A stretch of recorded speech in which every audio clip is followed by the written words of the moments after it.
अस्सलाम वालेकुम स्टूडेंट्स, कैसे हैं आप? आज हम फिर स्टार्ट करते हैं अपने लेक्चर का। जैसा कि आप जानते हैं कि सब्जेक्ट का नेम है organisation staffing and succession planning.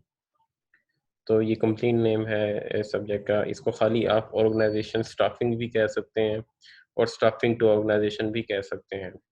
ठीक है। और इसको रिक्रूटमेंट एंड सिलेक्शन भी कहा जा सकता है, क्योंकि रिक्रूटमेंट एंड सिलेक्शन स्टाफिंग का ही पार्ट होता है।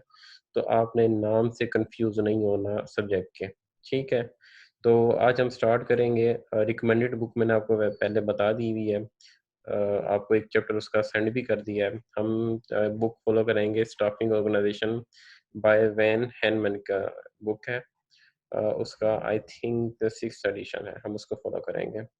ठीक है दोस्तों, उसका पहला चैप्टर जो है वो है इंट्रोडक्शन टू स्टाफिंग। ठीक है, आज हम ये स्टार्ट करते हैं, उसको देखते हैं कि इसके अंदर क्या है। तो सबसे पहले तो हम देखते हैं कि स्टाफिंग होता क्या है।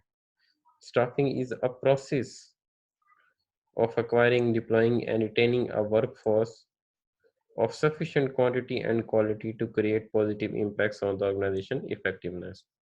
देखें, इसकी स्टाफिंग के अंदर 3 से 4 चीज़ें हैं। सबसे पहले क्या है, it is a process of acquiring. सबसे पहले आपने एक्वायर करना है, फिर उसके बाद इसको आपने डिप्लॉय करना है, और उसके बाद आपने रिटेन करना है किसको, वर्कफोर्स को। और वो वर्कफोर्स भी आपकी जो है वो सफिशिएंट क्वांटिटी और क्वालिटी की होनी चाहिए to in order to achieve the organisation effectiveness. ठीक है। तो इसकी सेवरल इम्प्लीकेशंस हो सकती हैं, हम उसकी इम्प्लीकेशंस देखते हैं क्या क्या है।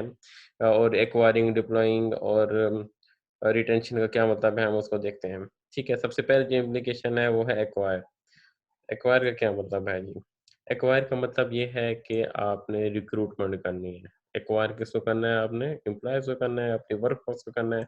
तो एक्वायर मीन रिक्रूटमेंट। ठीक है, आपने रिक्रूटमेंट करनी है। रिक्रूटमेंट किस तरह से आप करते हैं? आप अपनी एड्स वगैरह देते हैं, अखबार में देते हैं, ठीक है, या ऑनलाइन किसी भी मीडियम के थ्रू देते हैं, और उसके अगेंस्ट आपके पास एप्लीकेशन आती हैं, फिर आप उसको शॉर्टलिस्टिंग की तरफ जाते हैं और फिर कैंडिडेट की सिलेक्शन करते हैं। ठीक है, ये एक्वायर करना, तो ये आ गया कि आपने वर्कफोर्स एक्वायर किस तरह से करनी है।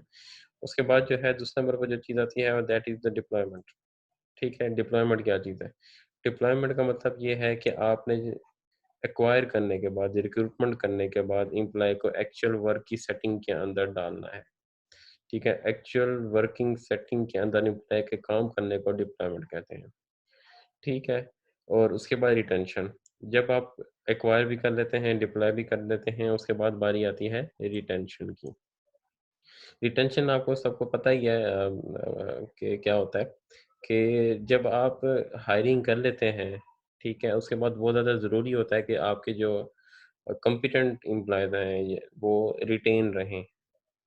रिटेन रखना इसलिए ज़रूरी होता है क्योंकि आपके ऑर्गेनाइज़ेशन के जो ऑब्जेक्टिव्स होते हैं वो अल्टीमेटली आपकी वर्कफ़ोर्स ही अचीव कर रही होती है। या आपके वो की प्लेयर्स या की एम्प्लॉयी होते हैं जिसके थ्रू आप अपने ऑर्गेनाइज़ेशन के ऑब्जेक्टिव अचीव कर रहे होते हैं, तो इसलिए उनको रिटेन करना बहुत ज़्यादा ज़रूरी होता है। तो retention is also a major objective of staffing. ठीक है, जो चौथे नंबर पे जो है वो क्या है कि जी स्टाफिंग एज़ अ प्रोसेस और सिस्टम। मीन्स स्टाफिंग एक पूरा प्रोसेस है।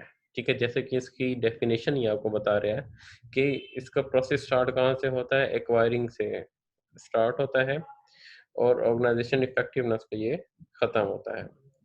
इस प्रोसेस के अंदर मल्टीपल चीज़ें आती हैं। इसमें आपने रिक्रूटमेंट भी करनी है, सिलेक्शन भी करनी है, जॉब ऑफर भी करनी है, एम्प्लॉयमेंट रिलेशनशिप भी रखने हैं, और ये सब काम आप किस लिए कर रहे होते हैं? In order to achieve your ultimate goals, to achieve your ultimate objectives.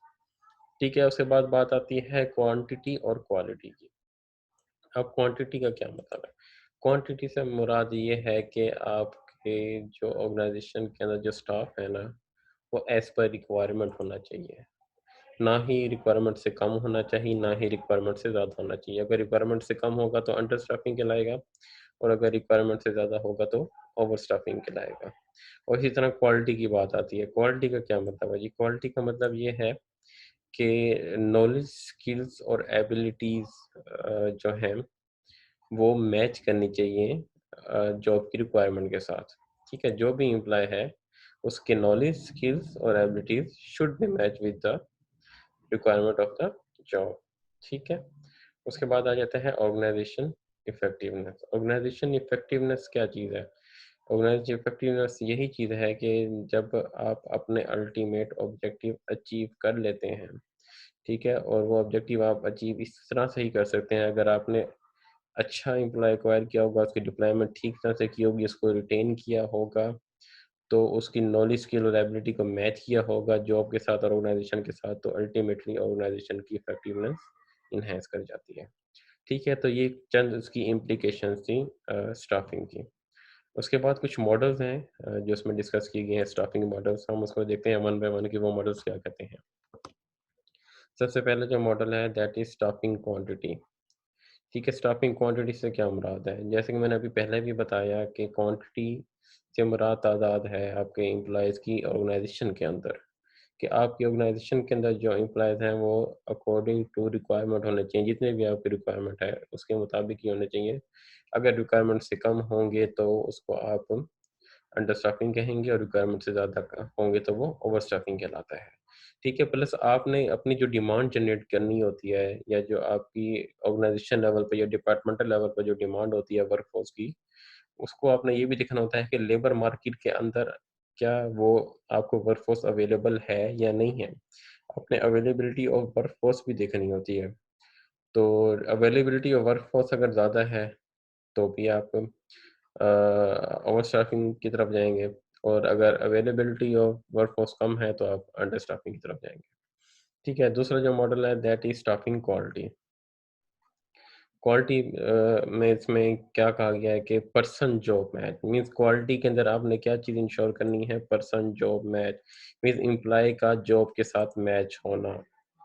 ठीक है, the goal of the person job match is to align characteristics of individuals and job in way that will result in desired HR outcomes. इसका क्या मतलब है? इसका मतलब ये है कि आपने जो एम्प्लॉय है उसकी नॉलेज, स्किल्स और एबिलिटीज को मैच करना है जॉब के साथ। फॉर एग्जांपल एक अकाउंटेंट की जॉब है, ठीक है? उसके लिए जो रिक्वायरमेंट है, क्या रिक्वायरमेंट चाहिए होती है? बेसिक रिक्वायरमेंट ये चाहिए होती हैं कि उसका फाइनेंस का नॉलेज अच्छा हो, उसके पास अकाउंट्स के बेसिक कॉन्सेप्ट हों, उसको एक्सेल यूज़ करना आता हो, ठीक है? उसको बैलेंस शीट बनानी आती हो, उसको अकाउंट स्टेटमेंट बनानी आती हो, ठीक है? ये उसके रिक्विज़िट्स होते हैं कि उसके पास ये इन चीज़ों का नॉलेज, बेसिक अकाउंटिंग का नॉलेज होना चाहिए, उसके पास एक्सेल की स्किल्स होनी चाहिए, ठीक है? तो आप यहाँ पे क्या कर रहे हैं, आप आपने यहाँ पे ना जो एम्प्लॉयी है, उसकी नॉलेज स्किल्स को मैच करना है कि जॉब के साथ, कि आया कि जो हमें जॉब की रिक्वायरमेंट है, एम्प्लॉयी के अंदर वो कैरेक्टरिस्टिक्स हैं या नहीं है? अगर तो एम्प्लॉयी के अंदर वो कैरेक्टरिस्टिक्स होंगे, तो वो जॉब के साथ मैच कर जाएगा और अल्टीमेटली आपकी ऑर्गेनाइज़ेशन की और एम्प्लॉयी की परफॉर्मेंस एनहांस कर जाएगी। अगर जब मैच नहीं करेगा तो वहाँ पे फिर प्रॉब्लम्स आ जाते हैं। ठीक है जी, आगे देखते हैं कि अगला मॉडल कौन-सा है। अगला मॉडल जो है दैट इज़ स्टाफिंग क्वालिटी, ठीक है? अब यहाँ क्वालिटी के अंदर उन्होंने क्या है, जैसे कि पीछे यहाँ पे है person organisation match. Means employee को मैच करना है ऑर्गेनाइजेशन के साथ। जो हमने पिछला मॉडल पढ़ा था उसके अंदर क्या था अ, हाँ, यहाँ पे क्या था पर्सन को जॉब के साथ मैच किया गया था, कि मीन्स एम्प्लॉयी को मैच करना है जॉब की रिक्वायरमेंट के साथ। जबकि यहाँ पे हमने एम्प्लॉयी को मैच करना है ऑर्गेनाइजेशंस की रिक्वायरमेंट के साथ। देखें, एक तो जॉब की रिक्वायरमेंट होती है, जैसे कि मैंने आपको एग्ज़ाम्पल देके अभी बताया, जैसे कि अकाउंट्स की जॉब है, एक अकाउंट्स मैनेजर की जॉब है, तो उसके लिए रिक्वायरमेंट्स ये होती हैं कि बेसिक अकाउंटिंग और फाइनेंस का नॉलेज होना चाहिए उसको, बैलेंस शीट वगैरह, स्टेटमेंट्स वगैरह बनाना आनी चाहिए, उसको उसकी एक्सेल पे एमएस एक्सेल के बस पर कमांड होनी चाहिए, ठीक है? तो जब हम ऑर्गेनाइज़ेशन के साथ मैच की बात करते हैं एम्प्लॉयी की, तो उसके अंदर डिफरेंट चीज़ें आ जाती हैं। फॉर एग्ज़ाम्पल ऑर्गेनाइज़ेशन का कल्चर आ जाता है, ठीक है? ऑर्गेनाइज़ेशन की नॉर्म्स, वहाँ की वैल्यूज़ क्या हैं? क्या एम्प्लॉयी के अंदर फ्लेक्सिबिलिटी है कि वो ऑर्गेनाइज़ेशन के कल्चर को अडॉप्ट कर ले, कि वो और ज ऑर्गेनाइज़ेशन की वैल्यूज़ को अडॉप्ट कर ले। अगर तो वो अडॉप्ट कर लेता है तो पर्सनल ऑर्गेनाइज़ेशन का मैच हो जाता है। अगर वो अडॉप्ट नहीं करता तो फिर यहाँ पे फिर दोबारा कॉन्फ्लिक्ट पैदा हो जाता है। ठीक है, बहुत ही सिंपल से ये 2-3 मॉडल थे। उसके बाद हम देखते हैं स्टाफिंग के कंपोनेंट्स कौन-कौन से हैं। ठीक है, स्टाफिंग के 3 कंपोनेंट्स हैं। जो सबसे पहला कंपोनेंट है वो है रिक्रूटमेंट। स्टाफिंग का इनिशियल स्टेज ही रिक्रूटमेंट है। ठीक है, रिक्रूटमेंट क्या होता है? रिक्रूटमेंट मैंने आपको पहले भी बताया कि this consist of identification and attraction activities by both organisation and the applicant like posting advertisement and reading advertisements. इसका मतलब ये है कि आपने जो जॉब है उसको एडवर्टाइज करना है। ठीक है, एडवर्टाइज आप न्यूज़पेपर में भी कर सकते हैं और आप मुख्तलिफ अपनी वेबसाइट पे भी कर सकते हैं, सोशल मीडिया पे भी कर सकते हैं। ठीक है, अब रिक्रूटमेंट बेसिकली होती क्या है ये भी आपको बता दूं। रिक्रूटमेंट में बेसिकली आपका पर्पस होता है एक पूल जनरेट करना होता है कैंडिडेट्स का। जब भी हम रिक्रूटमेंट कर रहे होते हैं तो हम बेसिकली क्या कर रहे होते हैं, कैंडिडेट्स का पूल जनरेट कर रहे होते हैं। जब आप एडवर्टाइजमेंट देते हैं, फॉर एग्जांपल न्यूज़पेपर में एडवर्टाइजमेंट देते हैं, तो वहाँ पे जो है आपके पास उसके अगेंस्ट एप्लीकेशंस आती हैं।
अच्छा जी, तो रिक्रूटमेंट में मैं आपको क्या बता रहा था कि रिक्रूटमेंट के अंदर जो होता है बेसिकली हम कैंडिडेट्स का पूल जनरेट करते हैं।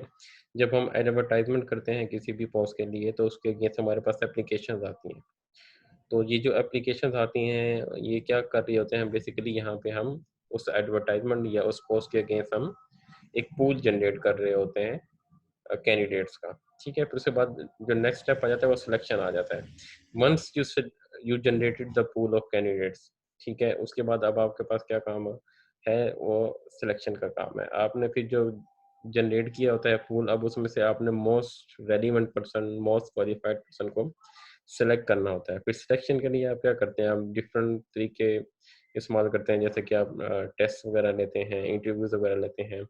तो यहाँ पे आप क्या कर रहे हैं, रिक्रूटमेंट में आपने पूल जनरेट किया और सिलेक्शन के अंदर उस पूल में से आप मोस्ट क्वालिफाइड पर्सन को, मोस्ट रेलिवेंट पर्सन जो आपके लिए ये आपकी रिक्वायरमेंट के मुताबिक होता है उसको आप सेलेक्ट कर रहे होते हैं। ठीक है, तो रिक्रूटमेंट में पूल जनरेशन होती है और सिलेक्शन के अंदर उस पूल के अंदर से मोस्ट क्वालिफाइड की सिलेक्शन होती है। उसके बाद ये एम्प्लॉयमेंट आ जाता है। एम्प्लॉयमेंट क्या है बेसिकली, एम्प्लॉयमेंट आखिरी कंपोनेंट है स्टाफिंग का। इसके अंदर बेसिकली जब आप सिलेक्शन कर लेते हैं तो उसके बाद आप डेफिनेटली उस कैंडिडेट को जॉब की ऑफ़र करते हैं। जब वो कैंडिडेट जॉब की ऑफ़र एक्सेप्ट कर लेता है, when the applicant accept the job offer the final match is complete a formal employment relationship. ठीक है, तो जब वो आपकी ऑफ़र को एक्सेप्ट कर लेता है, वो जॉइनिंग दे देता है, वो आपकी एम्प्लॉयमेंट के अंदर आ जाता है। तो ये था स्टाफिंग के बेसिक कंपोनेंट्स के हवाले से। तो ये अभी एक मैंने जस्ट शॉर्ट वीडियो बनाई है आप लोगों को सेंड करने के लिए। देखते हैं ज़ूम के ऊपर बनाई है। इफ़ इट वर्क्स तो मैं आपको फिर मज़ीद वीडियोज़ बना के मैं इंशाल्लाह सेंड करता हूँ।